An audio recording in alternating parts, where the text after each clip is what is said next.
Konban do. So, if you hadn't guessed, I am super excited about the new Weiss Schwarz HoloLive set. And yes, I have my bias.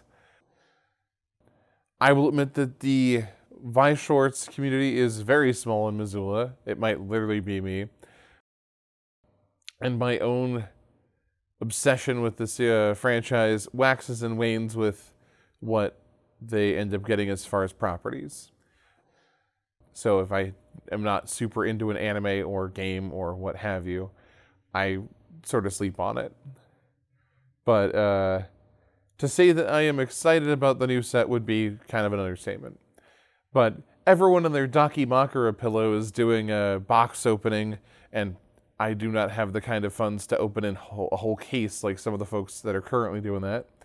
And I'm certainly no expert, no tech deck tips here.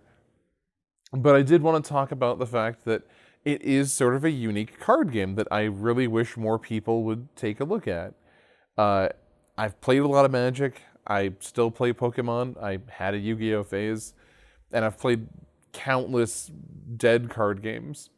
I really do think that Weiss Schwarz has some cool things to offer that a lot of other card games don't. And so I wanted to do a video talking about that. You have a standard 50-card deck. And if you're playing a game in the format, you start with a hand of 5 cards. You could do a free mulligan. I would probably mulligan the level 2, maybe the level 1, because you need a lot of level 0 cards for your opening hand. This is going to sound super elementary to anyone who actually plays this game, but your level 0 cards typically don't have a casting cost. One thing that I do really think is cool is that positioning is important. You have your stage position, center stage. I'm just going to place cards. I'm not playing a game right now. Hence, I'm ignoring the fact that you have to be level 1. We'll get to that in a moment. You'd play your cards, and you'd attack an opposing set of cards that are in the same positions. If you have a card directly across, you can either attack directly, or you can reduce your damage and basically go around them if there's an empty space. I think the positioning is a super cool part of Weiss Schwarz strategy. Positioning is important also because there are 2 support positions. And a lot of the cards have effects that help support the cards in front of them, which would allow you to have a lot of synergy. Your back row can't attack, your front row can. Like I was saying, there's frontal attacks, there's direct attacks if there's nothing opposing you, and based on stats, your, well, this is pretty standard with most card games, but if you have lower stats, your card ends up going to the waiting room at the end of the turn. Although you can expend resources to rescue one of those cards to be back in the game next turn. One thing I was actually talking with a coworker about is that after you draw your card at the beginning of your turn, you can actually discard a card and take 1 damage to draw 2 cards. So you can effectively rummage in Magic terms. That's usually the field of like red or blue decks in Magic, but everyone gets to do that there. Everyone's ability to cycle through cards is pretty equal. There is no color that has that as their dominant purview, which I think is cool. I guess we should talk about taking damage. Like I was saying, you can take a damage, goes into your clock. It's basically the timer for the game. So you take a damage, draw 2 cards. If you run out of cards, if you get milled, or if you just draw a lot, You end up shuffling the cards, and then you take a damage and keep going. I think that's kind of cool. You don't have to worry about running your deck super thick just to avoid getting milled. You can run a pretty lean, pretty streamlined deck of cards, and the worst thing that happens is you have to shuffle and take a damage. So your strategies are pretty resilient in that sense. When you get to 7 damage, you basically place a card representing that you're now level 1. You can play those higher level cards and use higher level spells and stuff. And then if that happens again, get to 7 again, level 2.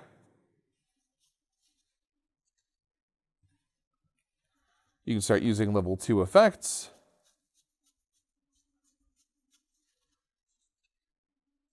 Or playing level 2 cards. I like the ramp up. I think that's a very cool mechanic that you start with your lower level characters, and as things escalate, you can use stronger characters. So yeah, you took damage, but you can bounce back with stronger card plays. Something that's probably worth mentioning is the other number underneath there. It's basically a casting cost. You might notice that I haven't talked about mana generation. Basically, every time you attack with one of your cards, you flip, see if you get a card effect, and then that goes into stock, which is basically a resource that you generate by attacking. And then if you wanted to play a higher level card, those usually have a casting cost. Like this one is a casting cost of 1, so you have to spend 1 stock in order to play the card. I like that mana generation is just sort of part of playing the game, as opposed to constantly worrying if you are going to run out of mana or not draw the right cards in order to keep the tempo of the game going. The game's real big on tempo. It does definitely encourage being proactive and attacking every turn if you can, just in order to keep resource generation going, so that you don't find your entire deck stalling out. Another thing I think is really cool is I was talking about damage generation. So somebody attacks you, you take damage, and if you flip a card and it's a climax card, these horizontal cards, which have card effects, and I'll talk about them in a moment. But if you draw a climax card, the damage for that turn is negated. Everything goes into the waiting room, or graveyard, or whatever you want to call for the discard pile. And then you just keep going. I think that's cool that there's a built-in damage block mechanic in your deck.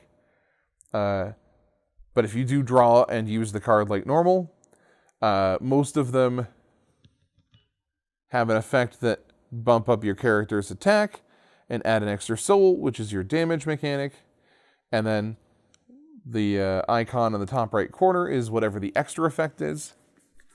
And those are actually broken down by color. So there is some color variance in the way of, Magic being like, oh, blue is control, and black does a lot of mill, and red is a lot of burn, and so on.